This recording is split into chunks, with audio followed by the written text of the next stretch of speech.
very much, Andy. I'm not sure that I can quite be caught on the VC connection here, but I'll try anyway, so I hope you can hear me. For many of you, welcome back. Kate, Odie. If you can hear, you will. Oh, right. So see, it's still working out what. Yeah. See. Yeah. There we are. Yes. Great. There I look. I'll stand for a minute. Yeah, so many of you, welcome back. CAPE ODI events on public finance management, particularly in post-conflict countries, challenging governance contexts, have been a feature of our work for the last few years. I was looking back at a couple of the reports from previous conferences.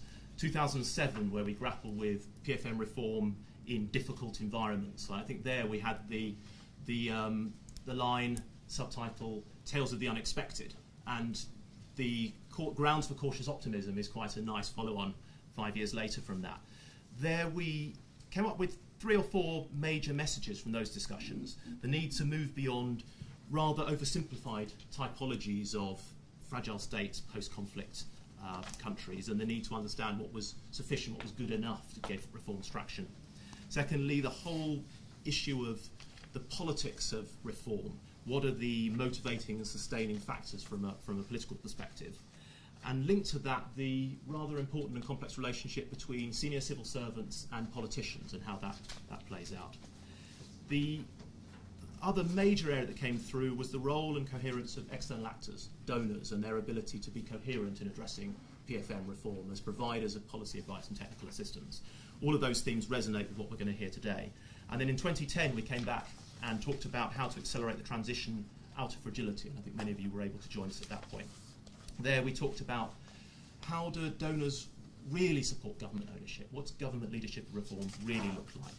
We grappled with the challenges of onerous procurement procedures from external actors and the relative challenges of capacity to pursue those, and the relationship between PFM reform and civil service pay, public sector salaries.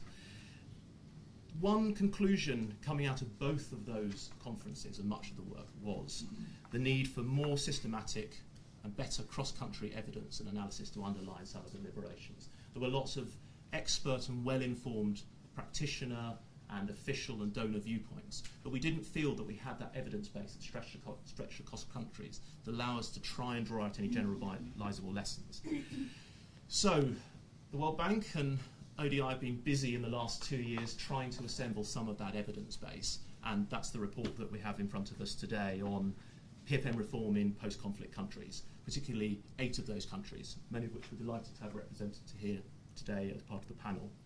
You'll see at the sides on the cabinets an array of materials which I would encourage you to pick up and read during the course of the day. The main synthesis report, 4 of the case studies that form the basis for this synthesis, a shorter briefing paper for those of you who don't have the luxury of more than 10 minutes worth of reading time, and there will be other materials to follow, a guidance note that the bank is producing.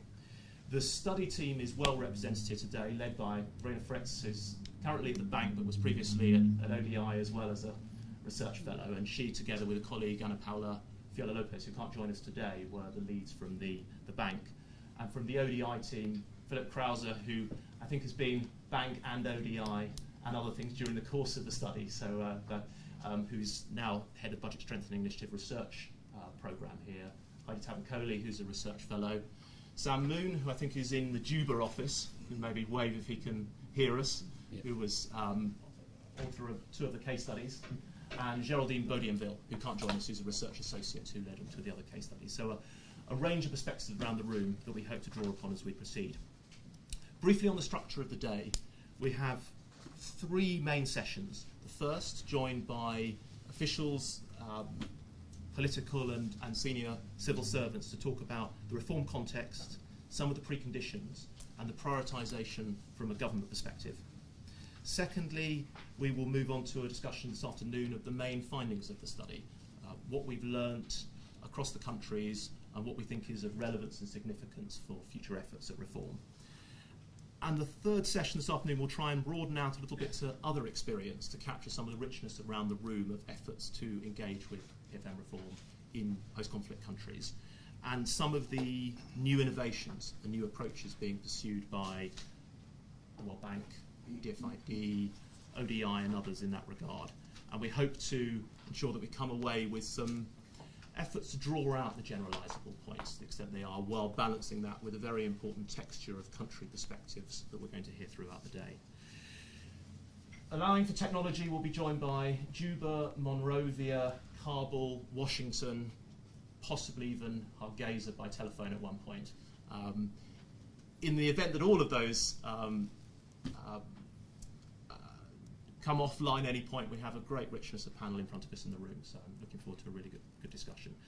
Acknowledgement at this point to World Bank for their commissioning of the study, and to AusAid for some of the core funding to CAPE that it permits these sorts of events to be possible. And without further ado, I'll hand back over to Andy. Thanks very much.